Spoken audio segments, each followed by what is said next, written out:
ആ ഹലോ. ആ കൃഷ്ണകുമാറാണോ? ആ ശരി ശരി ശരി ശരി ശരി. എന്തുണ്ട് വിശേഷം? സുഖം തന്നെ.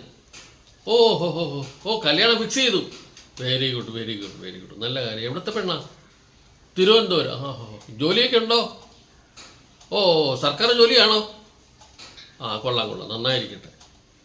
എന്തോ പറയാനുള്ളൂ എടാ, ഒരു കാര്യം എനിക്ക് പറയാനുള്ളൂ, ഒരേ ഒരു കാര്യം. ഈ പെണ്ണുങ്ങളുണ്ടല്ലോ, പെണ്ണുങ്ങൾക്കെല്ലാം പൊതുവേ ഒരു കുഴപ്പമുണ്ട്. എന്തോ കുഴപ്പമൊന്നു എടാ, ഈ കല്യാണത്തിന് മുമ്പ് അവർക്കൊരു സ്വഭാവം, കല്യാണം കഴിയുമ്പോൾ വേറൊരു സ്വഭാവം. ഇതെല്ലാ പെണ്ണുങ്ങൾക്കുള്ള സ്വഭാവം തന്നെ. കല്യാണത്തിന് മുമ്പ് അയ്യോ എന്തൊരു സ്നേഹം, എന്തൊരു ബഹുമാനം, എന്തൊരു വിനയം, എല്ലായിടത്തും വളരെ സന്തോഷവും സമാധാനമാണ്. പക്ഷേ കല്യാണം കഴിയുമ്പോൾ അവരുടെ യഥാർത്ഥ സ്വഭാവം പുറത്തു വരും. ആ അതെ, ഈ യഥാർത്ഥ സ്വഭാവം പുറത്ത് വരുമ്പോഴാണ് അടിപിടിയും തല്ലും ബഹളവും ഒക്കെ ഉണ്ടാകുന്നത്. അതുറപ്പാ. എടാ ഞാനൊന്ന് പറയട്ടെ. അപ്പം ഞാൻ പറഞ്ഞു വന്നത്, എല്ലാ ദിവസവും പ്രശ്നങ്ങൾ ഉണ്ടാകും എന്നുള്ള കാര്യം ഏതാണ്ട് ഉറപ്പാണ്.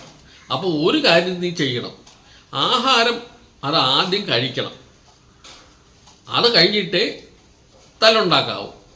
അല്ലെങ്കിൽ പിന്നെ തല്ല് തുടങ്ങിക്കഴിഞ്ഞാൽ പിന്നെ ആഹാരം കഴിക്കാൻ സമയം കിട്ടത്തില്ല.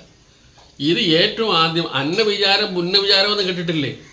എന്ന് പറഞ്ഞാൽ എല്ലാ ദിവസവും വന്നു കഴിഞ്ഞാൽ ആദ്യം ആഹാരത്തിന്, പിന്നെ വേണം അഭിപ്രായം പറയാൻ. ഇല്ലെന്നുണ്ടെങ്കിൽ സംഗതി പോക്ക് തന്നെ.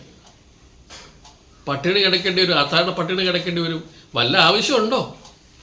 ഇതെപ്പോഴും ഒന്ന് ശ്രദ്ധിക്കുക. ശരി ശരി, നന്നായിരിക്കട്ടെ നന്നായിരിക്കട്ടെ. ഓക്കെ ഓക്കെ ഓക്കെ, കാണാം. ഞാൻ